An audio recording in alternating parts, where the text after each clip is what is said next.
மூலிகைகளை வெறும் இலைகள் தழைகள் என்று எண்ணாமல் அதில் இருக்கும் சத்துக்களை என்ன என்று அறிந்து அதை நாம் எவ்வாறு உட்கொள்ளலாம் என்பதை பற்றி நம்மிடையே பேச வருகிறார் டாக்டர் கௌதமன் அவர்கள். நம் விடியலைவா நிகழ்ச்சியின் அடுத்த பகுதியாக வரவிருப்பது பல்லாண்டு வாழ்ந்திட. அன்பான கலைஞர் தொலைக்காட்சி நேயர்களுக்கு என்னுடைய இனிமையான காலை வணக்கங்கள். இன்றைக்கி நம்ம பார்க்கக்கூடிய தாவரத்துடைய பெயர் வெண்ணெய் பழம் அப்படின்னு சொல்லக்கூடிய ஒரு தாவரம். பொதுவாக இந்த வெண்ணெய் பழத்தை பொறுத்தவரையிலும் பார்த்திங்கன்னா நம்ம ஊரில் அதிகமாக கிடைக்கக்கூடிய ஒன்றாக இப்போது இருக்கிறது. ஆனால் அந்த காலத்திலலாம் பார்த்திங்கன்னா இதை மலேசியா, சிங்கப்பூர், இந்தோனேஷியா, பாலி இந்த இடத்துல இருந்து தான் நம்ம வாங்க வேண்டியிருக்கும், இம்போர்ட் பண்ண வேண்டியிருக்கும். இந்த வெண்ணெய் பழத்தை பொறுத்தவரையிலும் பார்த்திங்கன்னா வயிற்றில் ஏற்படுகின்ற புற்றுநோய்களை தீர்க்கக்கூடிய மிகச்சிறந்த அருமருந்துகளில் ஒன்று இந்த வெண்ணெய் பழம்னு சொல்லலாம். ஏன்னா இன்றைக்கு வயிறு சம்பந்தப்பட்ட புற்றுநோய்களுடைய அளவு ஈசோஃபேகல் கேன்சர்னு சொல்லக்கூடிய வாய் மொழியாக வயிற்றுக்கு செல்லக்கூடிய உணவு குழலில் ஏற்படுகின்ற புற்றுநோய்களுடைய அளவு அப்படிங்கிறது மிக அதிகமாக இருக்கிறது. இதற்கு மாடர்ன் மெடிசனில் அறுவை சிகிச்சை சம்பந்தப்பட்ட சிகிச்சைகளை நம்ம எடுத்துக்கொண்டாலும் கூட மீண்டும் மீண்டும் ஏற்படுகின்ற ஒரு வாய்ப்பு அப்படிங்கிறது மிக அதிகமாக இருக்கிறத நம்ம பார்க்க முடிகிறது. ஸோ இந்த மாதிரி புற்றுநோய் ஏற்பட்டு அறுவை சிகிச்சை செய்து கொண்டவர்கள் கூட இந்த வெண்ணெய் பழத்திலிருந்து கிடைக்கக்கூடிய சாறு, அதாவது அந்த பழத்தை வெட்டணும்னா உள்ள வெள்ளை கலரில் இருக்கும். பார்ப்பதற்கு நம்ம வெண்ணெயை தொட்டால் எப்படி இருக்குமோ அதே மாதிரி வழவழ குழகுழன்னு இருக்கும். அந்த வெண்ணெயை எடுத்து ஒரு 100 மில்லி தண்ணீரில் போட்டு நல்லா மிக்சியில் அரைச்சி ஒரு சாறு மாதிரி செய்து ஒரு நாளைக்கு ஒரு 200 மில்லி அந்த சாறை சாப்பிடுகின்ற ஒரு வழக்கம் வைத்து கொண்டாலே புற்றுநோய் நோயாளிகளுக்கு மீண்டும் அது சம்பந்தப்பட்ட பிரச்சனைகள் இல்லாமல் இருக்கிறத நம்ம பார்க்க முடியும். இரண்டாவது, இன்றைக்கு நிறைய பேருக்கு பார்த்திங்கன்னா உடல் எடை அப்படிங்கிறது மிகப்பெரிய சவாலான விஷயமா இருக்கிறத பார்க்குறோம். உடல் எடை குறைப்புக்கு உணவு கட்டுப்பாடுகள், உடல் எடை குறைப்புக்கு உடற்பயிற்சிகள், உடல் எடை குறைப்புக்கு அறுவை சிகிச்சைகள் அப்படிங்கிற அளவுக்கு உடல் எடைங்கிறது இன்றைக்கு உலகத்தையே ஆட்டி வைக்கக்கூடிய ஒரு மாபெரும் சவாலாக இருக்குது. அப்போ இந்த பிரச்சனையை எவ்வாறு குணப்படுத்துறது, எவ்வாறு தடுக்க முடியும் கேட்டிங்கன்னா அதற்கு இந்த வெண்ணெய் பழம் ஒரு மிகச்சிறந்த மருந்து. வெண்ணெய் பழத்திலிருந்து எடுக்கக்கூடிய சாறு, அதாவது அந்த பழத்திலிருந்து எடுக்கக்கூடிய பல்ப்பு ஒரு 100 கிராம், அதில் சேர்க்க வேண்டிய தண்ணீருடைய அளவு ஒரு 200 கிராம், நல்லா மிக்சியில் அரைச்சி எடுக்கக்கூடிய அந்த ஒரு தண்ணீர், அதை காலை ஒரு முறை உணவுக்கு முன்பு, இரவு ஒரு முறை உணவுக்கு முன்பு கரெக்டாக நம்ம ஃபாலோ பண்ணிட்டு வந்தோம்னா ஒரு 3 மாத காலத்திலேயே பார்த்திங்கன்னா உடல் எடையில் குறைந்தது ஒரு 5லிருந்து 7 கிலோவாவது மாற்றம் ஏற்படுவதை பார்க்கலாம். அதில் இன்னொரு பியூட்டிஃபுல்லான விஷயம் என்னென்னா, இந்த வெண்ணெய் பழத்தை நம்ம உடல் எடையை குறைக்க உபயோகப்படுத்தும் போது நம்ம உடற்பயிற்சியோ உணவு கட்டுப்பாடுகளோ இருக்க வேண்டிய அவசியமே கிடையாது. இன்றைக்கு சைனாவில் இருக்கக்கூடிய ஒரு மருந்து தயாரிப்பு நிறுவனம் என்ன பண்ணியிருக்காங்கன்னா, வெண்ணெய் பழத்திலிருந்து ஒரு பர்டிகுலர் எக்ஸ்ட்ராக்டை எடுத்து அந்த எக்ஸ்ட்ராக்டை நேரடியாக உடலுக்குள் செலுத்தும் போது அல்லது மருந்தாக உட்கொள்ளும் போது உடல் எடையில் எவ்வளவு பெரிய மாற்றம் ஏற்படுகிறது அப்படிங்கிறத பார்க்கறதுக்காக கொடுத்துருக்காங்க. அந்த மாற்றம் மிகப்பெரிய அளவில் சைனாவில் சக்ஸஸை ஏற்படுத்தியிருக்கு. ஆனால் அதற்கு யூஸ் பண்ணக்கூடிய மூலப்பொருள் அப்படிங்கிறது பார்த்திங்கன்னா இந்த வெண்ணெய் பழம்தான். இந்த வெண்ணெய் பழத்துக்கு இருக்கின்ற இன்னொரு மிக முக்கியமான குணம் என்னன்னு கேட்டிங்கன்னா, பெண்களுக்கு ஏற்படுகின்ற கருப்பை பிரச்சனைகளை நீக்கிறதுக்கு இது ஒரு முக்கியமான மருந்தாக இருக்கிறது. இப்போ இந்தோனேஷியா, மலேசியா, சிங்கப்பூர்லாம் போகும்போது பார்த்திங்கன்னா அங்கே இருக்கக்கூடிய ட்ரெடிஷ்னல் மெடிசனில் இந்த ஃபைப்ராய்டு சம்மந்தப்பட்ட கட்டிகள் ஏற்படும் போது, கருமுட்டை பை நீர்க்கட்டிகள் ஏற்படும் போதெல்லாம் அவங்க என்ன பண்ணுறாங்கன்னா, இந்த வெண்ணெய் பழத்திலிருந்து எடுக்கக்கூடிய சாறை தண்ணீரில் கலந்து ஒரு 3 மாதத்திற்கு ஒரு மருந்தாக, ஒரு உணவாக அதை பயன்படுத்த சொல்கிறாங்க. மருந்துகள் எதுவும் கொடுப்பதற்கு முன்பு அதை பயன்படுத்திட்டு அதன் பிறகு ஸ்கேன் எடுத்து பார்க்கும்போது அந்த கட்டிகள், அதே போல் கருமுட்டை பை நீர்க்கட்டிகள்னு சொல்லக்கூடிய கட்டிகள் எல்லாமே நன்றாக மறைந்து போயிருக்கிறத நம்மளால் பார்க்க முடியுது. அந்த அளவுக்கு கருப்பை கட்டிகள், கருமுட்டை பை நீர்க்கட்டிகளை வேகமாக குணப்படுத்தக்கூடிய ஒரு மருந்து இந்த வெண்ணெய் பழம். வெண்ணெய் பழத்துடைய இன்னொரு முக்கியமான குணம் என்னென்னு பார்த்திங்கன்னா, மலச்சிக்கலை நீக்குவதில் இது ஒரு மிகச்சிறந்த மருந்து. இன்றைக்கு நிறைய பேர் சொல்கிறத நான் கேட்டிருக்கேன். நான் கீரை சாப்பிட்றேன், காய்கறி சாப்பிட்றேன், தண்ணி குடிக்கிறேன், பழங்கள் சாப்பிட்றேன், அரிசி உணவு குறைச்சலாக எடுத்துக்கிறேன், உடற்பயிற்சி செய்கிறேன், இருந்தாலும் கூட எனக்கு மலச்சிக்கல் அப்படிங்கிறது ஒரு பெரிய பிரச்சனையாக இருக்குது. இந்த மலச்சிக்கலை எப்படி நான் குணப்படுத்திக்க முடியும், என்ன செஞ்சால் இந்த மலச்சிக்கல் போகும் அப்படின்னு கேட்கக்கூடியவங்க நிறைய பேர் இருக்காங்க. மருந்துகள் சாப்பிட்டால் மட்டும்தான் மோஷன் போகுது, இல்லைனா போகலைன்னு சொல்கிறவங்க கூட நிறைய பேர் இருக்காங்க. அவர்கள் எல்லாரையும் சரி செய்யக்கூடிய மிக முக்கியமான ஒரு மருந்து எதுன்னு கேட்டிங்கன்னா அந்த வெண்ணெய் பழம் தான். இரவு படுக்கும்போது 50 கிராம் வெண்ணெய் பழத்துடைய சாறு 200 மில்லி தண்ணீர் எடுத்து நன்றாக அதை அரைத்து அதிலிருந்து எடுக்கக்கூடிய அந்த ஒரு சாறு அதை காலை ஒரு முறை உணவுக்கு முன்பு, இரவு ஒரு முறை உணவுக்கு முன்புன்னு எடுத்துக்கொள்ளும்போது வயிற்றில் இருக்கக்கூடிய கழிவுகள் முழுமையாக வெளியேறுவதை பார்க்க முடியும். வயிற்றில் இருக்கக்கூடிய தேவையற்ற கழிவுகள் வெளியேற்றப்படும் போது நமக்கு அந்த மலச்சிக்கல் சம்பந்தப்பட்ட பிரச்சனை நிரந்தரமாக குணமாகிறத பார்க்க முடியும். வாயு சம்பந்தப்பட்ட தொந்தரவுகள், அடிக்கடி ஏப்பம் ஏற்படக்கூடிய தொந்தரவுகள், வாய் துர்நாற்றம் சம்பந்தப்பட்ட தொந்தரவுகள், பசியின்மை, செரிமானம் சம்பந்தப்பட்ட கோளாறுகள், சாப்பிட்ட உடனேயே வயிறு கல் மாதிரி ஆகுதுன்னு சொல்லக்கூடிய பிரச்சனை, சாப்பிட்டு 5 மணி நேரம் ஆகிறது இன்னும் எனக்கு முன்னாடி சாப்பிட்ட பொருள் வயிற்றுக்குள்ளேயே இருக்குன்னு சொல்லக்கூடிய பிரச்சனை, இந்த மாதிரி எது சம்பந்தப்பட்ட பிரச்சனையாக இருந்தாலும் ஒரு மருந்தாக அல்ல, ஒரு உணவாகவே நல்ல தீர்வளிக்கக்கூடிய மருந்து இந்த வெண்ணெய் பழம். அதே போல் இன்றைக்கு நிறைய யூரோப்லலாம் என்ன பண்ணுறாங்கன்னா அந்த வெண்ணெய் பழத்திலிருந்து எடுக்கக்கூடிய ஒரு எக்ஸ்ட்ராக்ட் குழந்தைகளுடைய ஐக்யூ மற்றும் குழந்தைகளுடைய புத்திசாலித்தனத்தை அதிகரிக்க உதவுகிறது அப்படின்னு கண்டுபிடிச்சிருக்கிறதுனால நிறைய பள்ளிக்கூடங்களில் பார்த்திங்கன்னா இன்றைக்கு குழந்தைகளுக்கு கொடுக்கக்கூடிய ஒரு ஹெல்த் ட்ரிங்காக கூட இந்த வெண்ணெய் பழத்திலிருந்து எடுக்கக்கூடிய அந்த ஒரு சாரை உபயோகப்படுத்துறதை நம்ம பார்க்க முடிகிறது. குறிப்பாக நெதர்லாண்ட்ஸில் அதை பார்க்க முடிகிறது, நார்வேயில் பார்க்க முடியுது, இட்டாலியில் பார்க்க முடிகிறது, ஈவன் சம் பார்ட்ஸ் ஆஃப் ஜெர்மனியில் கூட நம்ம அதை பார்க்க முடியுது. அந்த வெண்ணெய் பழத்திலேருந்து எடுக்கக்கூடிய அந்த ஒரு பல்ப்பு, அதில் தண்ணி சேர்த்து அரைத்து எடுக்கக்கூடிய அந்த சாறு, கொஞ்சம் புளிப்பு கலந்த இனிப்பு சுவை இருக்கக்கூடிய ஒரு சாறு, ஆனால் அதை சாப்பிடும்போது உடம்புல ரொம்ப ரெஃப்ரெஷிங் இருக்கிறத பார்க்க முடியும்.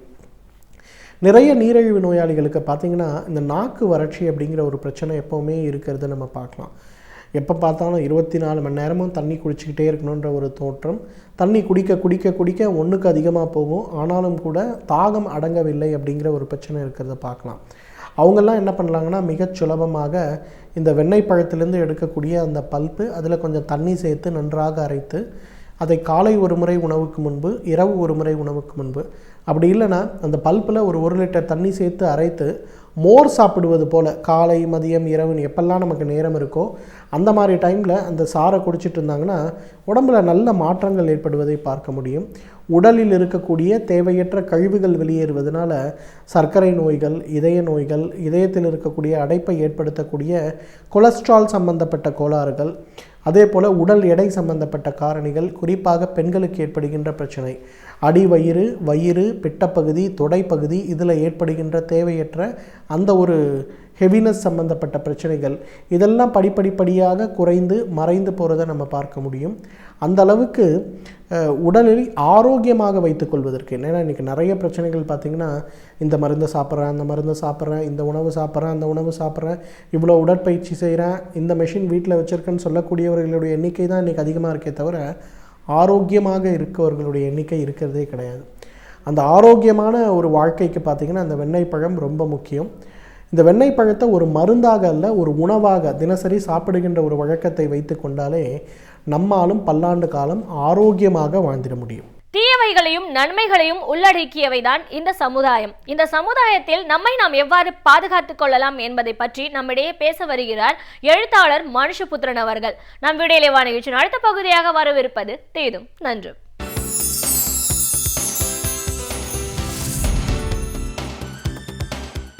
வணக்கம் நண்பர்களே, இந்த மாதிரி இனிய காலை பொழுதில் தீதும் நன்றும் நிகழ்ச்சியில் உங்களை சந்திப்பதில் மிக்க மகிழ்ச்சி அடைகிறேன். கல்வி சுமை என்று சொல்வார்கள், ஆனால் உண்மையிலேயே கல்வி என்பது மனதிற்கு அல்லது மூளைக்கு பல சமயங்களில் ஏற்படுத்துகிற சுமைகளை விட அது உடலுக்கு ஏற்படுத்தக்கூடிய சுமை என்பது கடுமையாகி கொண்டிருக்கிறது என்று ஒரு ஆய்வு சுட்டி காட்டுகிறது. அதாவது மாணவர்களை அவர்களுடைய இயல்புக்கு அல்லது அவர்களுடைய சக்திக்கு மீறி இன்றைக்கு கல்வி தொடர்பான சுமைகளை அவர்கள் சுமக்க வேண்டியிருக்கிறது என்பது அது பெருமனே அவர்கள் சிந்தனை சார்ந்த சுமைகள் மட்டுமல்ல, பாடப்புத்தகங்களுடைய சுமைகளை பற்றி இன்றைக்கு வரக்கூடிய அந்த ஆய்வு தகவல் என்பது நமக்கு பெரிதும் அதிர்ச்சியூட்டக்கூடியதாக இருக்கிறது. அதாவது 7 வயது முதல் 13 வயது வரையிலான குழந்தைகளில் பெரும்பாலானோருக்கு கூன் விழுவதற்கான ஒரு ஆபத்து இருக்கிறது என்று அந்த செய்தி சுட்டி காட்டுகிறது. டெல்லியைச் சேர்ந்த அசேசாம் என்கிற தொழில்துறை அமைப்பு அப்படிப்பட்ட ஒரு ஆய்வை நடத்தியது. 1000 பெற்றோர்கள் 2500 குழந்தைகளிடம் இந்தியாவின் பல முக்கிய தலைநகரங்களிலிருந்து நடத்தப்பட்ட அந்த ஆய்வின் மூலம் கிடைத்த தகவல்கள் என்பது அதிர்ச்சியூட்டக்கூடியதாக இருக்கின்றன. அதாவது 88% மாணவர்கள் தங்கள் உடல் எடையை விட 44% அதிகமான சுமையை முதுகில் சுமந்து செல்கிறார்கள் என்பது மிகவும் அதிர்ச்சியூட்டக்கூடியதாக இருக்கிறது. பாடப்புத்தகங்கள் மட்டுமல்ல, பாடப்புத்தகங்களோடு சேர்த்து விளையாட்டு உபகரணங்கள் அல்லது கிரிக்கெட் பேட்டுகள், இன்னும் சொல்லப்போனால் நீச்சலுக்கு தேவையான பல உபகரணங்கள், இப்படி பல்வேறு விதமான உடற்பயிற்சி கருவிகள், இதையெல்லாம் கூட மாணவர்கள் தங்கள் முதுகில் சுமந்து செல்கிறார்கள். ஏனென்றால் பல பள்ளிகளில் இது போன்ற விஷயங்களுக்காக மாணவர்கள் அவரவர்களே கொண்டு வர வேண்டும் என்கிற ஒரு நிலை இருப்பதனால் இதையெல்லாம் சுமந்து கொண்டு செல்கிறார்கள். இப்படி தொடர்ச்சியாக இந்த சுமைகளை சுமந்து கொண்டு செல்லுகிற போது அவர்களுக்கு கூன் விழக்கூடிய அபாயம் ஏற்படுவது மட்டுமல்ல, பல்வேறு விதமான நரம்பு சம்பந்தமான நோய்களும் குழந்தைகளுக்கு ஏற்படும் என்று இந்த ஆய்வுகள் சுட்டிக்காட்டுகின்றன. ஆனால் 2006ஆம் ஆண்டு இயற்றப்பட்ட இந்த பாடச்சுமை தொடர்பான சட்டத்தின்படி ஒரு மாணவரினுடைய அந்த உடல் எடையை விட 10% மேல் இந்த பாடங்கள் அவர்கள் சுமந்து செல்லக்கூடிய பாடப்புத்தகங்கள் பிற உபகரணங்களினுடைய சுமை இருக்கக்கூடாது என்று சட்டம் சொல்கிறது. ஆனால் இந்த சட்டம் எங்குமே அமுல்படுத்தப்படுவதில்லை என்பதுதான் உண்மை. நிறைய நேரங்களில் இவ்வளவு பாடப்புத்தகங்கள் எதற்கு என்கிற ஒரு கேள்வி எழுகிறது. ஏனென்றால் முக்கியமாக நிறைய துணைப்பாட நூல்களாகவும் நோட்டு புத்தகங்களாகவும் பல்வேறு விதமான நூல்கள் இன்றைக்கு பெருமளவிற்கு மாணவர்களுடைய சுமையாக சேர்ந்து விட்டதை நாம் பார்க்கிறோம். அப்படி இருக்கிற போது அவர்கள் எல்லாவற்றையும் தினமும் எடுத்து செல்ல வேண்டியிருக்கிறது. ஆனால் ஏற்கனவே பல முறை பள்ளிகளுக்கு ஒரு சட்ட ரீதியாகவே அறிவுறுத்தப்பட்டிருக்கிறது. மாணவர்கள் எல்லா புத்தகங்களையும் தினமும் வீட்டிற்கு கொண்டு சென்று பிறகு திருப்பி எடுத்து கொண்டு வர வேண்டிய அவசியமில்லை. மாறாக அவர்கள் அதை பள்ளிகளிலேயே அவர்கள் வகுப்பறையிலேயே அவர்களுக்கென வைத்துக்கொள்வதற்கான லாக்கர் வசதிகள் இருக்க வேண்டும் என்பதுதான் அந்த சட்டம். இது மேற்கு நாடுகளில் எவ்வளவோ காலமாக அமுலில் இருக்கிறது. நீங்கள் ஆங்கில படங்களில் கூட பார்க்கலாம். அந்த மாணவர்கள் பள்ளி சூழல் தொடர்பாக வரக்கூடிய அந்த திரைப்படங்களில் எல்லாம் மாணவர்கள் தங்களுடைய பொருள்களை அவர்களுக்கென ஒதுக்கப்பட்ட அந்த லாக்கரில் வைத்து பூட்டிவிட்டு செல்லக்கூடிய பல காட்சிகளை கூட நாம் பார்த்திருக்கிறோம். ஆனால் இங்கு நடைமுறையில் என்ன இருக்கிறது என்றால், ஒரு கழுதையைப் போல அவர்கள் மிகப்பெரிய அளவிற்கு பொதியை தினமும் சுமந்து செல்லக்கூடிய காட்சியை பார்க்க முடிகிறது. ஒருபுறம் பள்ளிக்கு வெளியேயும் மாணவர்கள் வீட்டில் வந்து படிக்க வேண்டியிருக்கிறது, டியூஷன் போக வேண்டியிருக்கிறது. இப்படி பல்வேறு விதமான நெருக்கடிகள் மாணவர்களிடம் ஏற்படுத்தப்படுவதால் அவர்களால் ஒரு ஒட்டுமொத்த பாடச்சுவையும் சுமந்து செல்கிறார்கள். கூடவே விளையாட்டு உபகரணங்களையும் அவர்கள் சேர்த்து சுமந்து செல்ல வேண்டியிருக்கிறது. இதற்கு என்னதான் தீர்வு? இன்றைக்கு பல்வேறு விதமான கல்வி திட்டங்கள் இருக்கின்றன. இப்போது சமச்சீர் கல்வி போன்ற கல்விகளில் பாடங்களினுடைய சுமை குறைக்கப்பட்டிருக்கிறது. ஆனால் பல மத்திய அரசு பள்ளிகளில் அல்லது பல தனியார் பள்ளிகளில் சிபிஎஸ்சி போன்ற பள்ளிகளில் இருக்கக்கூடிய கல்வி என்பது மிக இன்றைக்கு சுமை மிகுந்ததாக இருக்கிறது. அப்படி இருக்கிற போது இந்த பாடப்புத்தகங்களினுடைய சுமையை நாம் எப்படி குறைப்பது என்கிற ஒரு முக்கியமான கேள்வி எழுகிறது. இன்றைக்கு இருக்கக்கூடிய நவீன தொழில்நுட்ப யுகத்தில், கணினிமயமாக்கப்பட்ட ஒரு யுகத்தில் நாம் எதிர்காலத்தில் டிஜிட்டல் புத்தகங்களை நோக்கி நகர வேண்டும் என்பதுதான் இதன் மூலம் நாம் பெறக்கூடிய ஒரு செய்தி. ஏனென்றால் இன்றைக்கு இவ்வளவு பாடப்புத்தகங்கள், இவ்வளவு குறிப்பேடுகளை நாம் ஒரு சிறிய டிஜிட்டல் நூலகமாக மாற்றிவிட முடியும். ஒரு மாணவருடைய கையில் இருக்கக்கூடிய ஒரு சிறிய ஒரு கருவியின் மூலமாக அவர்கள் அதை படிக்கலாம், அவர்கள் அவற்றை குறிப்புகள் எடுக்கலாம் என்பது போன்ற நவீன வசதிகள் மேற்கொள்ளப்பட வேண்டும். இப்பொழுது நிறைய குழந்தைகளுக்கு ஐபேட் போன்ற விஷயங்களை எல்லாம், டேப்லெட் போன்ற விஷயங்களை எல்லாம் பெற்றோர்கள் விளையாட்டு கருவிகளாகவே வாங்கி கொடுக்கிறார்கள். மிகச்சிறிய குழந்தைகள் கூட அவற்றை பயன்படுத்துகிறார்கள். ஆனால் அவற்றை சற்றே மாடிஃபை செய்து அவற்றை கல்வி சார்ந்த ஒரு கருவிகளாக நாம் மாற்ற முடியும். அப்படி மாற்றினால் ஒரு சிறிய ஒரு டேப்லெட்டில் உங்களுக்கு எல்லா விதமான ஒரு பாடப்புத்தகங்களும் வந்துவிடும். அப்படி வருவதன் மூலமாக அவர்கள் பாடப்புத்தகங்களை சுமந்து செல்ல வேண்டிய அவசியம் என்பது கிடையாது. அதோடு மட்டுமல்ல, இந்த டேப்லெட் கருவிகளையே அவர்கள் நோட்டு புத்தகங்களாக கூட பயன்படுத்தலாம். அப்படி பயன்படுத்தி அவற்றை அவர்கள் ஆசிரியர்களிடம் அதை அவர்கள் தங்களுடைய கருவிகளில் நகலெடுத்து கொள்ளலாம் கணினியில். இப்படி ஒரு கணினிமயப்படுத்தப்பட்ட ஒரு வகுப்பறை சூழல் என்பது நிச்சயமாக மாணவர்களை அவர்களுடைய செயல்பாடுகளை அதிகரிக்கும் என்பது மட்டுமல்ல, இந்த பாடச்சுமை சார்ந்த விஷயங்களை பெருமளவு குறைக்கும். அதே போல் விளையாட்டு சாதனங்களை பொறுத்த வரைக்கும் அதையெல்லாம் பள்ளிகளில் வைத்திருப்பதற்கு, அங்கே பாதுகாப்பதற்கான இடங்களை ஏற்படுத்தி தருவது என்பது ஒரு பெரிய விஷயம் அல்ல. பாடப்புத்தகங்களை கூட பள்ளிகளில் வைத்திருப்பதற்கு நீங்கள் மாணவர்களுக்கு அத்தகைய வசதிகளை செய்து தருவதற்கு ஏன் பள்ளி நிர்வாகங்கள் தயங்குகின்றன? ஏனென்றால் நீங்கள் நிறைய பள்ளிகளில் பார்த்தீர்கள் என்றால் சில குழந்தைகள் அவர்கள் அந்த பாடப்புத்தகங்களை எடுத்துக்கொண்டு பேருந்துகளில் பயணம் செய்கிறார்கள், இருசக்கர வாகனங்களில் பயணம் செய்கிறார்கள். அதோடு மட்டுமல்லாமல் சில பள்ளிகளில் அவர்கள் 2 மாடிகள் 3 மாடிகள் கூட பெருமளவிற்கு பாடப்புத்தகங்களை தூக்கி கொண்டு அவர்கள் நடந்து செல்லக்கூடிய அந்த ஒரு பரிதாபமான ஒரு காட்சியை நம்மால் பார்க்க முடிகிறது. இப்படியெல்லாம் இருக்கக்கூடிய ஒரு சூழலில் நாம் இந்த விஷயத்தினுடைய பல்வேறு அம்சங்களை நாம் கணக்கில் எடுத்துக்கொள்ள வேண்டும். இது ஒரு உடல் சுமை மட்டுமல்ல, தினமும் இப்படி கடுமையான ஒரு பாடப்புத்தக சுமையை எடுத்து செல்லக்கூடிய குழந்தைகள் மனதளவிலும் சோர்வடைந்து விடுகிறார்கள். இது அவர்களுடைய உடல்நலத்தை பாதிக்கிறது, மனநலத்தை பாதிக்கிறது. மாற்றுகள் நமக்கு இருக்கிற போது, ஒன்று, நாம் பாடத்திட்டத்தினுடைய சுமைகளை குறைக்க வேண்டும். செயல்வெளி கல்விக்கு அதிக முக்கியத்துவம் கொடுக்க வேண்டும். புத்தகங்களின் வழியாக கற்பிக்கக்கூடியது தான் பெரும்பாலும் கல்வி என்கிற அணுகுமுறையை மாற்ற வேண்டும். அதே போல் புத்தகங்கள் அவசியப்படுகிற புத்தகங்களை டிஜிட்டல் நூல்களாக, டிஜிட்டல் புத்தகங்களாக, மின்னணு புத்தகங்களாக மாணவர்கள் பயன்படுத்துகிற ஒரு பழக்கத்தை, ஒரு பயிற்சியை நாம் கொண்டு வர வேண்டும். ஏனென்றால் கால மாற்றத்தால் நமக்கு எத்தனையோ தேவையான உபகரணங்களும் சாதனங்களும் நமக்கு கிடைத்துவிட்டன. அப்படிப்பட்ட ஒரு சூழ்நிலையில் நாம் இந்த விஷயங்களில் நாம் ஒரு நவீனமான அணுகுமுறையை அல்லது மாணவர்களுக்கு ஆரோக்கியம் தரக்கூடிய ஒரு அணுகுமுறையை நாம் மேற்கொள்வது என்பது அவசியம் என்பதைத்தான் நாம் உணர வேண்டும். நமக்கு தேவை நெஞ்சில் உரமிக்க ஒரு நிமிர்ந்த தலைமுறையை தவிர கூன் விழுந்த தலைமுறைகள் அல்ல என்பதை நாம் நெஞ்சில் நிறுத்துவது மிகவும் அவசியம். மீண்டும் இன்னும் ஒரு புதிய சிந்தனையோடு உங்களை சந்திக்கிறேன். நன்றி, வணக்கம். பல நூற்றாண்டு காலங்களாக பாதுகாக்கப்பட்டு வருகின்ற ஏடுகளையும் குறிப்புகளையும் நாம் படிக்க தவறுகின்றோம். எனவே அதில் இருக்கும் நற்செய்திகளை நமக்கு அழகு தமிழில் வழங்க வருகிறார் பேராசிரியர் சுபை வீரபாண்டியன் அவர்கள். நம் வீடியோலை வாணுகிச்சின் அடுத்த பகுதியாக வரவிருப்பது ஒன்றே சொல் நன்றே சொல்.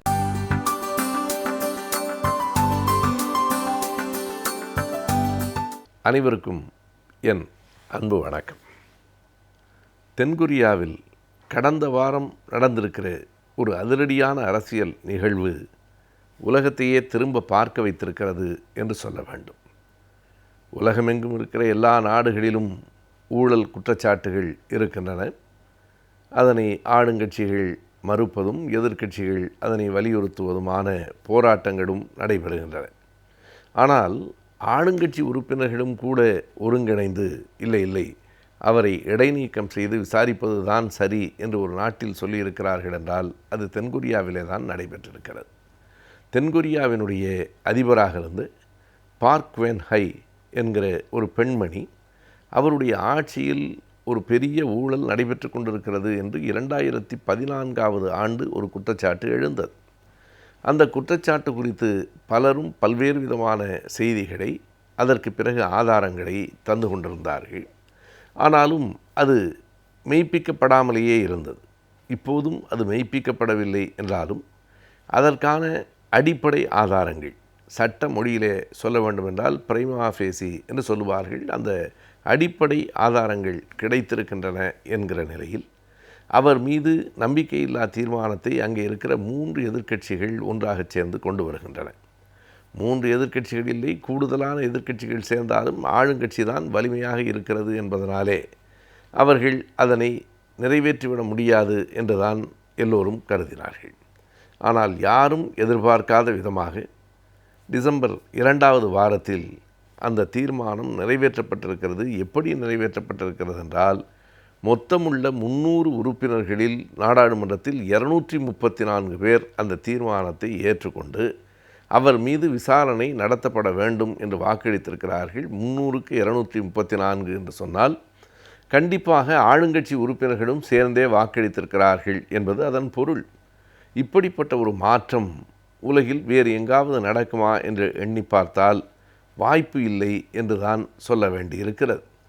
காரணம், சரியோ தவறோ நம் கட்சிக்காரர் செய்தால் அதனை ஏற்றுக்கொள்ள வேண்டும் என்கிற மனநிலை தான் எல்லோரிடத்திலேயும் இருக்கிறது. அதுதான் கட்சி அரசியல் என்பது. ஆனால் அந்த தென்கொரியாவில் எப்படி இப்படிப்பட்ட ஒரு மாற்றம் வந்திருக்கக்கூடும் என்பதை எண்ணி பார்க்க வேண்டும். அங்கே ஏறத்தாழ 92% நகரமயமாக்கப்பட்டிருக்கிற நாடு அது என்று சொல்லுவார்கள். வேறு எந்த நாடும் அந்த அளவிற்கு நகரமயமாக்கப்பட்டதில்லை. கிராமங்களை மிக பெரும்பான்மையாக நகரங்களாக மாற்றிவிட்டார்கள். கிராமங்களை ஒழித்து விட்டார்கள் என்று சொன்னால் கிராமங்களை அழித்து விட்டார்கள் என்கிற பொருளிலே இல்லை, கிராமங்களை நகரங்களாக மாற்றிவிட்டார்கள். ஐயா பெரியார் அவர்கள் இந்த கிராமம் நகரம் என்று இரண்டு வேண்டாம், எல்லா கிராமங்களிலும் எல்லா வசதிகளும் வந்து சேர வேண்டும், கிராமங்கள் ஒழியட்டும், ஆண்மை ஒழியட்டும் என்றெல்லாம் எழுதியவர் பெரியார் தான். அது தென்கொரியாவிலே இன்றைக்கு நடைமுறையிலேயே வந்திருக்கிறது. அதனால்தான் அந்த 92% நகர்ப்புறம் சார்ந்தவர்களாக இருக்கிற மக்கள் நவீன சிந்தனைகளை கொண்டவர்களாக, பழைய மரபுகளிலிருந்து கொஞ்சம் விலகி வந்தவர்களாக இருக்கக்கூடும்.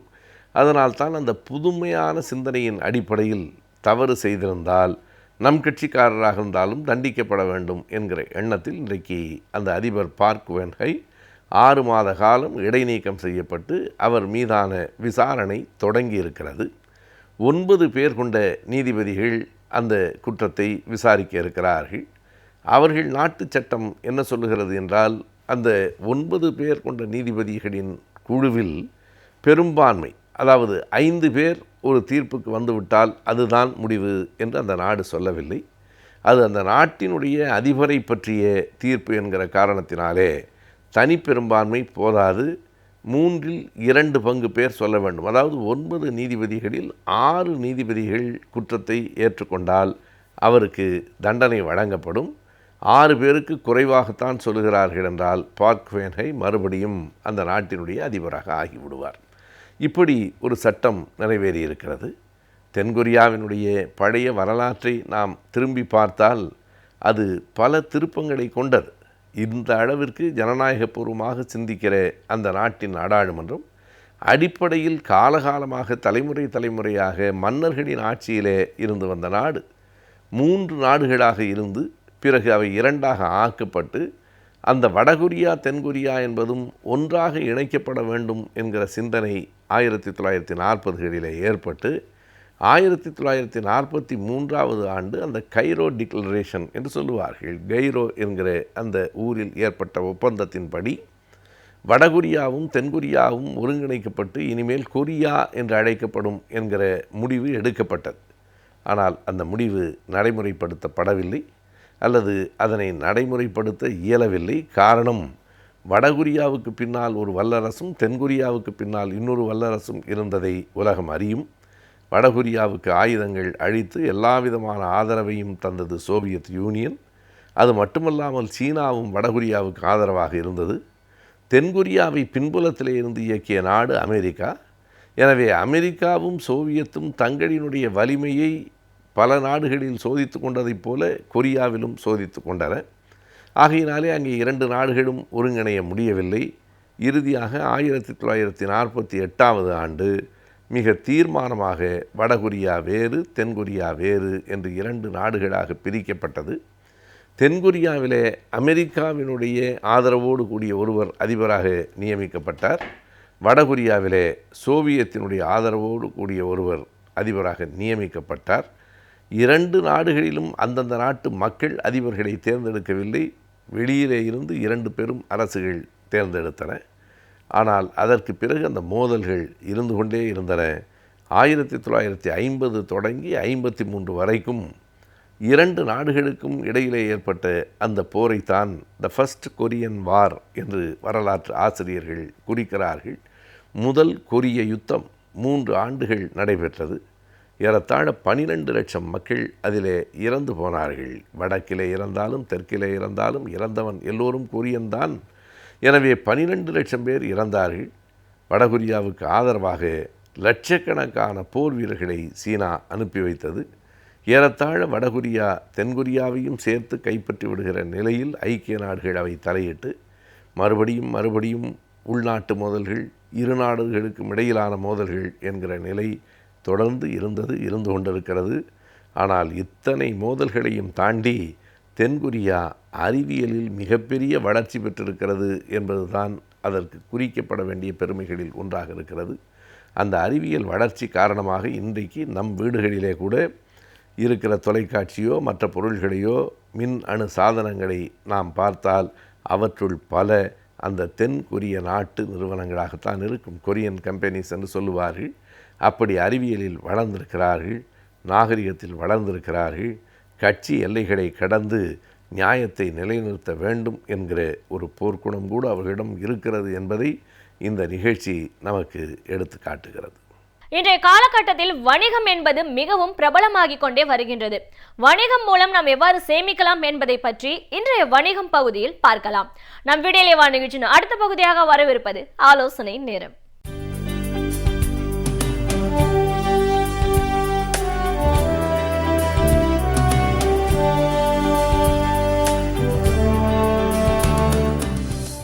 வணக்கம். நம்ம போன வாரங்களில் இதுக்கு முன்னாடி இருந்த வாரங்களில் வந்து எப்படி இன்வெஸ்ட்மெண்ட்னால் என்ன பண்ணணும், பிஸ்னஸ்க்கு என்னென்ன பண்ணணும், என்ன மாதிரியான ஃபண்டிங்லாம் இருக்குது, எப்படி கம்பெனியில் ஆரம்பிக்கணுங்கிறத பற்றி பேசியிருந்தோம். அது முன்னாடி பேசின வாரங்களில் வந்து ஒரு சில சுருக்கமாக பேசியிருந்தோம். இப்போ அதை பற்றி டீட்டெயிலாக பேசுவோம். இப்போ அதில் வந்து ஒருத்தர் கம்பெனி ஆரம்பிக்கிறதுக்கு முதல்ல ஒருத்தர் தொழில் தொடங்குறதுக்கு கண்டிப்பாக என்ன செய்யணும், இதுவும் நம்ம முன்னாடி சொல்லியிருந்தோம். அதோட விளக்க உரை இப்போது ஒரு கம்பெனி ஒருத்தர் வந்து ஒரு தொழில் ஆரம்பிக்கணும்னு நினைக்கிறாருன்னா கண்டிப்பாக வந்து அவர் வந்து அவரோட ப்ரேயர் எக்ஸ்பீரியன்ஸ்லையோ இல்லை அவர் ஏதோ ஒன்று கண்டுபிடிச்சதை வச்சோ கண்டிப்பாக ஆரம்பிக்கிறதுக்கு முயற்சி பண்ணுவாங்க. அப்படி ஆரம்பிக்கும்போது பிஸ்னஸ் பிளான் இல்லாமல், ஒரு ஃபைனான்ஷியல் பிளான் இல்லாமல் பிஸ்னஸ் ஆரம்பிக்கக்கூடாது. ஆரம்பித்தாங்கன்னா நடுவில் வந்து நிறைய ப்ராப்ளங்கள் வரதுக்கு வாய்ப்புகள் இருக்குது. இது மாதிரி ஒரு 50 to 60% ஆஃப் பீப்புளுக்கு வந்து இந்த மாதிரி ஆயிருக்குங்கிறது, நிறைய பேருக்கு இந்த சதவீதத்தில் இந்த மாதிரி ப்ராப்ளம் தான் ஃபேஸ் பண்ணிக்கிட்டு இருக்காங்க. எல்லாருக்கும் அது நடக்குதுங்கிற சொல்ல முடியாது, நிறைய பேருக்கு அது மாதிரி நடந்துக்கிட்டு இருக்குது. ஸோ அதனால் பிஸ்னஸ் பிளான் இல்லாமல் எந்த விதமான பிஸ்னஸையும் ஆரம்பித்தோன்னா அதில் ப்ராப்ளங்கள் வரதுக்கு வாய்ப்புகள் இருக்குது.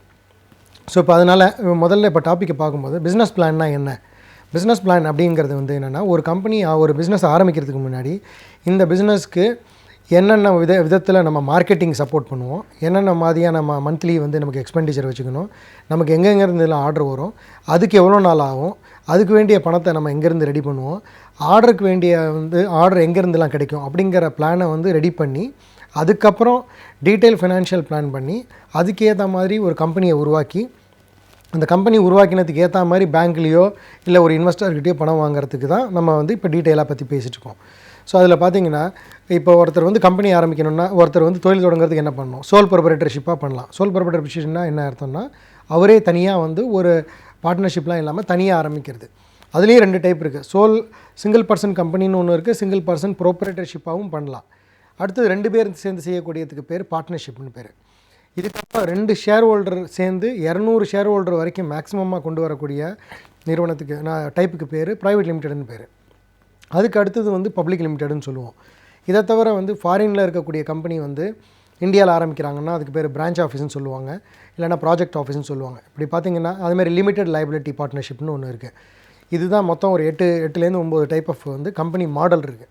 ஸோ இதை நம்ம வந்து பிஸ்னஸ் பிளான் ரெடி பண்ணும்போது எப்படிலாம் பண்ண போகிறோம் அப்படிங்கிறது பிஸ்னஸ் பிளானில் இருக்கணும். கண்டிப்பாக யார் தொழில் தொடங்குறதுக்கு முன்னாடியும் ஒரு பிஸ்னஸ் பிளான் செஞ்சு கன்சல்டன்சி பண்ணக்கூடிய ஒருத்தரை வந்து போய் அவங்கள்ட்ட டிஸ்கஸ் பண்ணி அவங்கள்ட்டேருந்து ஒரு ரிப்போர்ட் வாங்கி பண்ணுறது வந்து கொஞ்சம் வந்து அட்வைசபிளாக இருக்கும். எல்லாமே வந்து பிஸ்னஸ் பண்ணுற உங்களுக்கு நிறையா தெரிஞ்சிருக்கலாம், இருந்தாலுமே இன்னொருத்தரோட கன்சல்டன்சி எடுக்கும்போது கண்டிப்பாக வந்து இது உள்ள என்னென்ன ப்ராப்ளம் வரலாங்கிறத அவர் எக்ஸ்பிளைன் பண்ணுவார், என்னென்ன மாதிரி ஃபினான்ஷியல் ப்ராப்ளம்லாம் வரலாங்கிறத அவங்க எக்ஸ்பிளைன் பண்ணுவாங்க, எப்படிலாம் நீங்கள் செட்டப் பண்ண முடியுங்கிறத வந்து அவங்க சொல்லிக் கொடுப்பாங்க. இது இல்லாமல் பண்ணும்போது எல்லாருக்கும் இந்த ப்ராப்ளம் வரும்னு சொல்ல முடியாது. ஒரு சில பேருக்கு, ஒரு 50% பீப்புளுக்கு இந்த ப்ராப்ளம் வரதுக்கு வாய்ப்புகள் இருக்குது. ஏன்னா எங்கள்கிட்ட வர எல்லாருமே பார்த்திங்கன்னா இதே மாதிரி பிரச்சனைகள் தான் வருவாங்க. நான் ஆரம்பிச்சிட்டேன் சார், நல்லா போயிட்டு இருந்தது, இப்போ எங்கிட்ட ஒர்க்கிங் கேபிட்டல் இல்லை, இப்போ நல்லா முன்னாடி ஆர்டர் வந்துக்கிட்டு இருந்தது, இப்போது ஆர்டரே வரல. இந்த மாதிரி வரதுக்கு காரணம் நமக்கு வந்து தெரியுங்கிற ஒரே நம்பிக்கையில் மட்டும் பிஸ்னஸ் பண்ணுறது, பிஸ்னஸ் பிளான் இல்லாமல் வெறும் நம்பிக்கையை மட்டும் வச்சு பண்ணுறது. நம்பிக்கையும் இருக்கணும், பணம் இருக்கணும், பிளானும் இருக்கணும். 3 இருந்தால் தான் இதை கரெக்டாக கொண்டு போக முடியும். அதில் பார்த்திங்கன்னா இப்போ நம்ம முதல்ல எந்த மாதிரியான கம்பெனி ஆரம்பிக்கணும்னு பார்த்தோம். இதில் வந்து சோல் ப்ரொப்ரைட்டர்ஷிப்ங்கிறது நம்ம சொன்னேன், ஒரு சிங்கிளாக ஒருத்தர் வந்து ஆரம்பிக்கிறதுக்கு பேர் சோல் ப்ரொப்ரைட்டர்ஷிப். அதே வந்து ஒரு கம்பெனியாகவும் சிங்கிள் பர்சன் கம்பெனியாகவும் நடத்தலாம். இதை பற்றின டீட்டெயிலை சொல்லும்போது இப்போ அவங்களோட தேவைக்கு ஏற்ற மாதிரி இந்த பிஸ்னஸ் பிளான் பண்ணும்போதே இதை நம்ம உருவாக்கணுங்கிறத சொன்னோம். இப்போ அப்படி பண்ணும்போது இப்போ ஒருத்தர் வந்து ஒரு முதலீடு வந்து ஒரு 1 லட்ச ரூபா போட்டு ஒரு கம்பெனியை ஆரம்பிக்கிறார், ஒரு பிஸ்னஸை தொடங்குறார். அப்படின்னா அவர் என்ன மாதிரி இதில் சூஸ் பண்ணணும் அப்படின்னீங்கன்னா, குறைந்த அளவு முதலீடு இருக்கிற வரைக்கும் அவர் வந்து ஒரு சோல் ப்ரொப்ரைட்டர்ஷிப்பில் தனியாக பண்ணாருன்னா சோல் ப்ரொப்ரைட்டர்ஷிப்பில் பண்ணுறது நல்லது. இதே வந்து 2 பேர் சேர்ந்து பண்ணும்போது பார்ட்னர்ஷிப்பில் பண்ணலாம். அதே மாதிரி லிமிடெட் லைபிலிட்டி பார்ட்னர்ஷிப்பில் பண்ணலாம், இல்லை ப்ரைவேட் லிமிடெட்டில் பண்ணலாம். இந்த ப்ரைவேட் லிமிடெட்டில் பண்ணும்போது நிறைய வசதிகள் வந்து என்ன இருக்குன்னா, நீங்கள் வந்து இது வந்து கண்டிப்பாக வருஷத்துக்கு ஒரு தடவை ஐடி ஃபைலிங் பண்ணி ஆர்ஓசிக்கு ரிஜிஸ்டார் ஆஃப் கம்பெனிஸ்க்கு அப்டேட் பண்ணுறதெல்லாம் ஒரு பக்கத்தில் இருந்தாலும், இதனால் வந்து ஒரு பேங்க்கில் ஒரு ஃபண்டிங் கொடுக்கறதுக்கோ வெளியில் ஒரு ஃபண்டிங் வாங்குறதுக்கோ ப்ரைவேட் லிமிடெட் கம்பெனின்னா ஒரு ரெப்யூட்டடாக இருக்கும், ஈஸியாக பப்ளிக்கு தெரியும் இந்த கம்பெனியை பற்றி.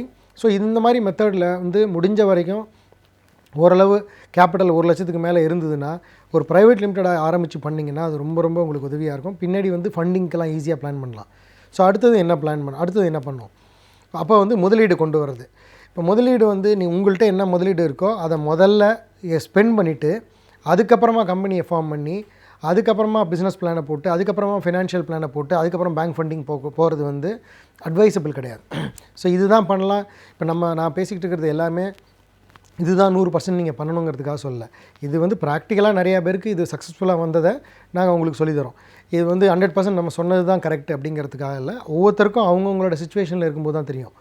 இப்போ வந்து ஒரு ப்ரைவேட் லிமிடெட் இப்போ அந்த கம்பெனி ஆரம்பிக்கும் போது உங்களோட முதலீடை வந்து முதல்ல ஒரு கம்பெனியை உருவாக்கி அந்த கம்பெனிக்கு நேம்லாம் வாங்கி ஆர்ஓசியில் போய் அப்டேட்லாம் பண்ணிவிட்டு ஒரு கம்பெனி செக்ரட்டரி தேர்ந்தெடுத்து ஒரு ஆடிட்டரை தேர்ந்தெடுத்துட்டு எல்லா ஃபார்மேட்லாம் பண்ணதுக்கப்புறம் கம்பெனி பேங்க் அக்கௌண்ட் ஓப்பன் பண்ணதுக்கப்புறம் அந்த பேங்க் அக்கௌண்ட்டில் உங்களோட ஷேர் பணத்தை உங்களையும் உங்களோட பார்ட்னரோட பணத்தை ஷேர் ஹோல்டராக உள்ளே போட்டு அதில் போட்டதுக்கப்புறம் அதிலிருந்து நிலம் வாங்குறதோ இல்லை இடம் கட்டுறதோ, நிலம் வாங்குறதுங்கிறது நான் ஃபேக்ட்ரிக்காக சொல்கிறேன், இல்லை ஏதாவது ஒரு பிஸ்னஸ்க்கு வந்து ஒரு ட்ரேடிங் பிஸ்னஸாக இருக்குன்னா ஒரு அட்வான்ஸ் கொடுக்குறதோ இல்லை அதுக்கு வேண்டிய ஒர்க்கிங் கேபிட்டலுக்கு எதுக்கோ பணம் கொடுக்குறதுக்கு எதுவாக இருந்தாலும் அந்த கம்பெனியோட ஃபண்டிங்லேருந்து பண்ணும்போது அடுத்த தடவை பேங்க்கில் போய் லோன் கேட்கும்போது நான் இவ்வளோ தூரம் எங்கிட்டேருந்து முதல் எடுத்துகிட்டு வந்திருக்கிறேன், அதனால் பேங்க்லேருந்து எனக்கு இந்த அளவுக்கு நீங்கள் ஃபண்டிங் கொடுத்தீங்கன்னா எங்களுக்கு சௌகரியமாக இருக்கும், இதுதான் என்னோடய பிளான் அப்படிங்கிறத சொல்கிறதுக்கு சௌகரியமாக இருக்கும். நிறையா டைம் வந்து ப்ரொமோட்டர்ஸ் ஃபஸ்ட்டு பிஸ்னஸ் ஆரம்பிக்கும் போது முக்கால்வாசி ஒரு 50-60% வந்து கம்பெனி உள்ளே வராமல் அதுக்கு முன்னாடியே செலவு பண்ணிவிட்டு அப்புறமா கம்பெனியை ஓப்பன் பண்ணும்போது என்ன ஆகுதுன்னா ஒரு வெளியிலேருந்து வாங்கக்கூடிய ஃபண்டிங்கோட ஆப்பர்ச்சுனிட்டிஸ் குறைஞ்சி போகுது. ஸோ அதனால் அது முடிஞ்ச வரைக்கும் அதை அவாய்ட் பண்ணுறதுக்கு பாருங்கள். ஸோ இதுக்கப்புறம் ஒன்ஸ் வந்து ஆரம்பித்தாச்சு, ப்ரைவேட் லிமிடெட் பண்ணிட்டோம், ஒன்ஸ் பண்ணியாச்சு. இப்போது என்னென்ன மாதிரி பிஸ்னஸ் தேர்ந்தெடுக்கணுங்கிற ஒரு அட்வைஸ்க்குள்ளே இப்போ வருவோம். இப்போ வந்து ஜென்ரலாக பார்த்திங்கன்னா முதல்ல தொழில் தொடங்குறதுக்கு வந்து என்ன மாதிரி பண்ணலாம், கேபிட்டல் இல்லாமல் என்னென்ன பிஸ்னஸ் பண்ணலாம் அப்படிங்கிறத பார்த்தோன்னா, கேபிட்டல் இல்லாமல் பண்ணக்கூடிய பிஸ்னஸ் பார்த்திங்கன்னா நிறையா வந்து சர்வீஸ் ரிலேட்டட் பிஸ்னஸ்லாம் நிறையா பண்ணலாம். எக்ஸாம்பிள் நான் வந்து ஒவ்வொன்றையும் தனித்தனியாக சொல்கிறேன், அப்போ தான் வந்து உங்களுக்கு அதை தேர்ந்தெடுக்கிறதுக்கு ஈஸியாக இருக்கும். இப்போ பார்த்திங்கன்னா ஒரு மேரேஜ் ஃபெசிலிட்டி, மேரேஜுக்கு பண்ணக்கூடிய கம்ப்ளீட்டாக அதை நடத்துறதுக்கு உண்டான சர்வீசஸை பண்ணி கொடுக்கலாம். ஒரு வந்து ஹெச்ஆர் மாதிரி ஒரு மற்றவங்களுக்கு நிறைய எம்ப்ளாய்மெண்ட்டுக்கு வேண்டிய ஹெச்ஆர் சர்வீஸ் பண்ணலாம். வெப் டெவலப்மெண்ட் கம்பெனி பண்ணலாம்.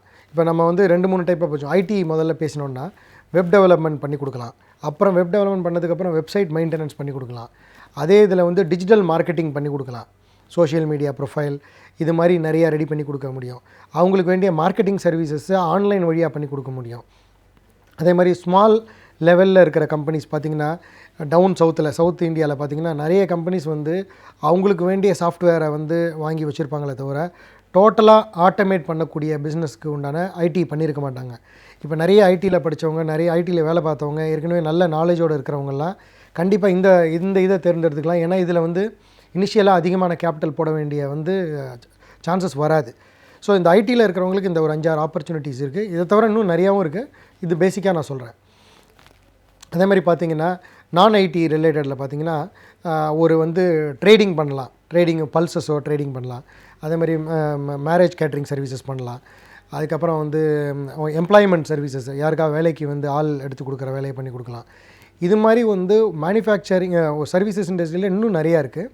இதை பற்றி இன்னும் கொஞ்சம் டீட்டெயிலாக வேறு என்னென்ன ஆப்பர்ச்சுனிட்டிஸ் இருக்குங்கிறத மேலும் வாரங்களில் பார்ப்போம். நன்றி, வணக்கம். நாம் கற்றறிந்த விஷயங்களை காட்டிலும் நாம் கற்றிடாத பல விஷயங்கள் பல்லாயிரக்கணக்காக உள்ளன. அவற்றில் இருந்து பல புதிய தொகுப்புகளை நமக்கு வழங்க வருகிறார் டாக்டர் கார்த்திகேயன் அவர்கள். நம் வீடியோலேவா நிகழ்ச்சியின் நிறைவு பகுதியாக வரவிருப்பது கற்றலும் கற்பித்தலும்.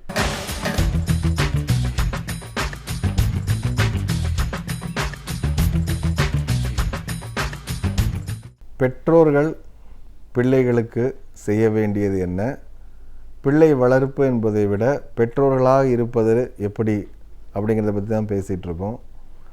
பெற்றோருங்கிறது பார்த்திங்கன்னா இது பயாலஜிக்கலாக யார் யாருக்கெல்லாம் குழந்தை இருக்கோ அவங்களாம் பெற்றோர்கள் ஆகிடுறோம். ஆனால் ஒரு முன்மாதிரிகளாக நாம் அவங்ககிட்ட பிள்ளைகளிடம் எதிர்பார்க்கக்கூடிய விஷயங்களை அதற்கு ஒரு முன்மாதிரியாக நாம் இருக்கிறோமா அப்படிங்கிறது தான் கேள்வி. இப்படி தான் இருக்கணும், இப்படி தான் படிக்கணும் அப்படின்னு சொல்கிறோம். அதுக்கு நம்ம என்ன செய்கிறோம், நம்ம எப்படி இருக்கோம் அப்படிங்கிறது முக்கியம். அதேமாதிரி குழந்தைகளுக்கு கேள்வி கேட்க அவகாசமோ இது நேரமோ நம்ம கொடுக்கறதில்ல அப்படிங்கிறோம். பள்ளிகளும் அப்படி தான் இயங்கி வருது. பெரும்பாலான பள்ளிகளில் அந்த நேரமோ அதற்கான வெளியோ இருக்கிறதில்ல. அப்படிப்பட்ட சூழ்நிலைகளில் இவங்கள பெற்றோர்களும் போய் கேட்பதுக்கு பயப்படுறாங்க, சங்கடப்படுறாங்க. தங்கள் மேல் குற்றம் வந்து விடுமோங்கிற ஒரு பயம் வேறு இருக்குது. அந்த ஆரம்பத்திலேயே பொறுத்து போய்க்கோ அப்படின்னு சொல்லிக்கிட்டு தவறு நடந்தாலும் அதிகாரம் இருக்கிற இடத்துல பேசாமல் இருக்கணும் அப்படிங்கிறத சொல்லித்தராங்க மறைமுகமாக. ஒரு நியாயமான விஷயங்களை கூட கேள்வி கேட்குறதில்ல. சின்ன சின்ன விஷயங்களுக்காகலாம் எங்கெங்கேயோ சண்டை போடுறாங்க. ஆனால் ஒரு நியாயமாக கேட்க வேண்டிய ஒரு விஷயத்துக்கு நம்ம கேள்வி கேட்கறதில்ல. அதுதான் நியாயம். அதுதான் நடந்துக்கிட்டு இருக்கு இன்றைக்கி. அது தவிர இன்னொன்று என்னென்னா, பிள்ளைகள் மேலே ஏகப்பட்ட எதிர்பார்ப்புகள் வைக்கிறோம். ஆனால் அந்த எதிர்பார்ப்புகளுக்கு தக்க மாதிரி நம்ம இருக்கிறோமாங்கிறது தான் அடிப்படையான கேள்வி. இப்போ ஒரு குழந்தைய டிவி பார்க்காதேன்னு சொல்கிறது ரொம்ப சுலபம். நீங்கள் டிவி பார்க்காம இருக்கீங்களா, அதான் கேள்வி. நம்மளால் இருக்க முடியும். எப்போ தான் ஃபோனை நோண்டிகிட்டே இருக்கு அப்படின்னு சொல்கிறோம். நம்ம ஃபோனை எல்லாத்தையும் வச்சுட்டு ஃப்ரீயாக அதில் ஃபோக்கஸ் பண்ணி பேசுகிறோமா? நம்மளுக்கிட்டையும் ஃபோன் தான் இருக்குது. அப்போ என்னென்னா, நம்ம என்ன கேட்குறோமோ எதிர்பார்க்குறோமோ நாம் என்ன செய்கிறோமோ ரெண்டும் வேறு வேறாக இருக்கும் பொழுது குழந்தைகளுக்கு ஒரு சாய்ஸ் கிடைக்குது. என்னென்னா, கேட்குறத பின்பற்றலாம், இல்லாட்டி பார்க்குறத பின்பற்றலாம். அப்போ என்ன பண்ணுறாங்கன்னா, குழந்தைகள் எல்லா நேரங்களையும் பார்ப்பதை தான் பின்பற்றுறாங்க, கேட்குறத பின்பற்றுறதில்லை. காது வழியாக வரும் செய்தி நம்மளுக்கு 10% விட குறைவாக தான் உள்ளே போகுது. ஆனால் கண்ணால் பார்க்கக்கூடிய செய்தி 80% உள்ளே போகுது. அப்போ நம்ம பார்த்து தான் கற்றுக்குறோம், கேட்டு கற்றுக்கிறது இல்லை. நீங்கள் 8 மணி நேரம் உட்கார வச்சு கிளாஸ் எடுத்து வருஷம் பூரா சொல்லிக் கொடுக்காத விஷயத்தை கண்ணில் பார்த்து ஒரு குழந்தை உடனே கற்றுக்குது. அது ஒரு சினிமாவாக இருக்கலாம், விளம்பரமாக இருக்கலாம், பக்கத்து வீடாக இருக்கலாம், நம்ம வீடாக இருக்கலாம். அப்போது இந்த பார்த்து கற்றுக்கக்கூடிய என்ன சொல்கிறது, இது விஷுவல் எஃபெக்ட் இருக்குது பார்த்தீங்களா, அது ரொம்ப லைவாக இம்மீடியட்டாக இருக்கப்போ முழுசாக அந்த குழந்தை அப்சர்வ் பண்ணிக்குது. ஒரு அம்மா அப்பாவுக்கும் செய்யக்கூடிய எல்லா விஷயங்களையும் குழந்தை பார்த்துக்கிட்டே இருக்குது. நீங்கள் செய்யக்கூடாது, இப்படி இருக்கக்கூடாதுன்னு சொல்கிற விஷயங்களை கூட உங்களை வச்சு தான் வேலிடேட் பண்ணிக்குது. ஒன்றும் வேண்டாம், நீங்கள் ஏதாவது ஒரு விஷயத்துக்கு நீங்கள் கருத்து சொல்லணும்னு வச்சுக்கோங்க, கருத்தையே சொல்ல வேண்டாம். ஒரு விஷயம் நடக்கும் பொழுது நீங்கள் அதுக்கு எப்படி ரியாக்ட் பண்ணுறீங்கன்னு குழந்தை பார்க்குது. அதுதான் அதனுடைய பாலபாடம், விழுமியம் என்னங்கிறத கற்றுக்கக்கூடிய இடம். அதுதான் நீங்கள் என்ன செய்கிறீங்க அதை அப்படியே செய்வதற்கு உள்ளுக்குள்ளே தயாராகிடுது, இல்லை அதற்கு நேரெதிராக செய்வதற்கு தயாராகுது. 2 டைமென்ஷனில் தான் போக முடியும் அந்த குழந்தை. ஸோ அந்த ஆரம்ப காலத்தில் நம்ம என்ன செய்கிறோங்கிறது தான் முக்கியம். அப்போ நம்ம வாழ்க்கையை சீர்படுத்திக்கிறது தான் என்னை பொறுத்த வரைக்கும் பெற்றோரான முக்கியமான கடமை. பெற்றோர்கள் அப்படின்னாலே குழந்தைகளை சீர்திருத்துவது அல்ல. ஏன்னா குழந்தைகள் என்பது பெற்றோர்கள் நம்முடைய ஒரு அங்கம், நம்முடைய ஒரு பாகம், நம்முடைய ஒரு தொடர்ச்சி. இப்போ நம்ம பட்ட சிக்கல்களை தான் அவங்க பட போகிறாங்க வேறு சூழ்நிலையில், வேறு கான்டெக்ஸ்டில். அப்போ என்ன செய்யலான்னு கேட்டிங்கன்னா, இங்கேருந்து அந்த பேட்டர்ன் போகாமல் இருக்கணும்னா சோர்ஸ்லேயே மாற்ற முடியும், ஆரம்பத்துலேயே மாற்ற முடியும். அப்போ நம்ம கொஞ்சம் மாற ஆரம்பிக்கிறப்போ, சின்ன குழந்தைய நீ கோவப்படாதன்னு சொல்கிறதுக்கு போய் நம்ம கோவப்படாமல் இருந்தீங்கன்னா அந்த சின்ன குழந்தை மாறுறதுக்கான சாத்தியக்கூறுகள் இருக்குது. இப்போது நம்மளோட அதிகமான சிக்கலான உலகத்திற்கு வந்திருக்காங்க அவங்க. அவளுடைய உணவுலேருந்து, உடையிலேருந்து, கலாச்சாரம்லேருந்து, வெப்பம், உலகம் எல்லாமே நம்மளோட சிக்கலாக இருக்க பொழுது, அப்போது மாறுவதற்கும் அவர்களுக்கு நம்மளோட சிக்கல் அதிகமாக தான் இருக்கும். மாறக்கூடியவர்கள், எளிமையானவர்கள் நம்ம. அப்போ என்னென்னா, அந்த ஒரு இதை நம்ம வாய்ப்பை அவங்களுக்கு தரலாம். என்றைக்காவது திரும்பி பார்க்கும் பொழுது நம்ம அப்பா இப்படி இருந்தார், நம்ம அம்மா இப்படி இருந்தாங்க அப்படிங்கிற ஒரு அந்த லேர்ன் பண்ணுறதுக்கான ஒரு சான்ஸை நம்ம கொடுக்க முடியும்னு நினைக்கிறேன். என்னை பொறுத்த வரைக்கும் பேரண்டிங்னா இவ்வளவு தான். பேரண்டிங்கிறது அவங்கள போய் திருத்தி அவங்கள நமக்கு வேணுங்கிற மாதிரி மாற்றி இப்படி தான் இருக்குது மெஷின் மாதிரியான விஷயம் கிடையாது. இது நம்மளை அவங்க மூலமாக பார்த்துக்கிறது, கண்ணாடி மாதிரி. இப்போது இவன் செய்யக்கூடிய தவறுகள் நான் செய்த தவறுகள், அல்லது நான் செய்து கொண்டிருக்கும் தவறுகள். இப்போ இவளிடம் இருக்கக்கூடிய விஷயங்கள் நல்லது இது, கெட்டது இது, ரெண்டும் எங்கிட்டேருந்து என்ன வந்திருக்கு அப்படின்னு பார்க்கும் பொழுது ஒவ்வொருத்தருக்கும் பெற்றோருக்கும் என்ன கிடைக்குதுன்னு ஒரு வாய்ப்பு. ஒரு கண்ணாடி மாதிரி குழந்தைகள் தெரிகிறார்கள். சீனாவில் கூட சொல்லுவாங்க ஒரு பழமொழியில், உனக்கு ஏற்படக்கூடிய நல்லதும் கெட்டதும் உன்னுடைய பிள்ளைகளால் விடியட்டும் அப்படிம்பாங்க. உங்களுக்கு வந்து வேறு எதுவுமே வேண்டாம். எது நடந்தாலும் எதனால் நடக்க போனால் பிள்ளைகள் மூலமாக தான் நடக்க போகுது. எல்லா இதிகாசத்துலேயும் சொன்ன விஷயந்தான் அது. ஏன்னா உள்ளுக்குள்ளே போன மரபணுக்கள் மட்டும் இல்லாமல் வாழ்கின்றதுலேயே முதல்ல நீங்கள் தான் அவங்களுக்கு கொடுக்கக்கூடிய உலகம். அப்போ அந்த பிள்ளைகள் எதை கற்றுக்கிறாங்கன்னா அம்மா அப்பா கிட்ட தான் உலகத்தை கற்றுக்கிறாங்க. அம்மா அப்பாக்கள் மூலமாக உலகத்தை கற்றுக்கிறாங்க. அப்போது அவங்களோட உலகத்தை மாற்றணும்னா நம்மளோட லென்ஸை மாறணும். முதல்ல மாற வேண்டியது யாருன்னா அந்த அம்மா அப்பாக்கள் மட்டும்தான். நீங்கள் என்னென்னலாம் மாற்றங்களை சிறு குழந்தைகள்கிட்ட ஏற்படுத்தணும்னு நினைக்கிறீங்களோ அவங்கக்கிட்ட போய் உட்காந்து லெக்சர் அடிக்காமல் அட்வைஸ் பண்ணாமல் அதை நம்ம வாழ்க்கையில் மாற்ற முடியுமா அப்படின்னு பார்க்க ஆரம்பிக்கும் பொழுது அந்த பிள்ளைகள் எங்கோ மெல்ல மெல்ல மாற துவங்குகிறார்கள். மாற்றம் உள்ளிருந்து வரும் பொழுது முழுமையானதாக இருக்கும். இதில் வெளியில் மற்றவங்க சொல்கிறதுக்கெல்லாம் வந்து எது செஞ்சாலும் அந்த மாற்றம் முழுசாக இருக்க போகிறது கிடையாது. ஒரு குழந்தை வந்து கண்ணால் தான் பார்த்து கற்றுக்கிற விஷயம் இருக்குது பார்த்தீங்களா, அது காலாகாலத்துக்கு நிற்கக்கூடிய விஷயம். அப்போது அதுவும் உங்கள் கூட இருக்கக்கூடிய என்னை பொறுத்தவரைக்கும் இன்றைய காலம் ரொம்ப சுருங்கி வந்துடுச்சு. ஒரு 15-16 வயசு வரைக்கும் தான் ஒரு அம்மா அப்பாவுக்கு நேரடியான தாக்கத்தை ஏற்படுத்தக்கூடியது. இதில் முதல் 2-3 வருஷத்தை விட்டுருங்க. ஒரு 12-14 வருஷங்கள் தான் ஒரு அம்மா அப்பாவுடைய முழு தாக்கமும் அந்த குழந்தை மேலே இருப்பதற்கான அந்த டைம் இருக்குது. அப்போது அந்த நேரத்தில் நம்ம இருந்தோமாங்க, அதான் சொல்லுவேன், you have to be available அப்படின்னு சொல்லுவேன். ஒரு குழந்தை ஒரு விஷயம் பேசணுங்கிறப்ப நீங்கள் இருக்கீங்களா முதல்ல பக்கத்தில்? இல்லை சொல்லும் பொழுது காது கொடுத்து கேட்குறீங்களா? இல்லை காது கொடுத்து கேட்டாலும் அதற்கு உண்மையான பதிலை சொல்கிறீங்களா? இல்லை உங்களுக்கு இதுவே விடையே தெரியலன்னா கூட எனக்கு அந்த விடை தெரிலங்கிறத நீங்கள் நியாயமாக அவங்கக்கிட்ட சொல்ல முடியுதா? அப்போது ஒரு நல்ல இது கான்வர்சேஷன் உருவாகும். ஒரு அம்மா அப்பா ஒரு குழந்தைக்கு செய்ய வேண்டிய அடிப்படை கடமை என்னென்னு கேட்டால் நியாயமான உணர்வுடன் நடந்து கொள்வது, இந்த ஜெனுவன்னஸ் அப்படிங்கிறது தான். இப்போ எல்லாரும் சொல்கிறது என்னென்னு கேட்டிங்கன்னா உணர்வுகளை போட்டு குழப்பினா அவனுக்கு இவ்வளவு செஞ்சேன், இப்படி வளர்த்துனேன், இப்படி அப்படிங்கிறதெல்லாம் இல்லை. அதெல்லாம் டிரான்சாக்ஷன்ஸ். ஒவ்வொரு இதுலேயும் காலகட்டங்கள்லேயும் ஒவ்வொருத்தரை பார்த்துக்கிட்டு வர்றது. ஆனால் உண்மையான அன்பு, நியாயமான உணர்வு, எந்த ஒரு கட்டும் இல்லாமல் எந்த ஒரு நிபந்தனையும் இல்லாத ஒரு அளவற்ற பாசம், இதுதான் ஒரு அம்மா அப்பா ஒரு குழந்தைக்கு செய்ய வேண்டிய மூலதனங்கள்.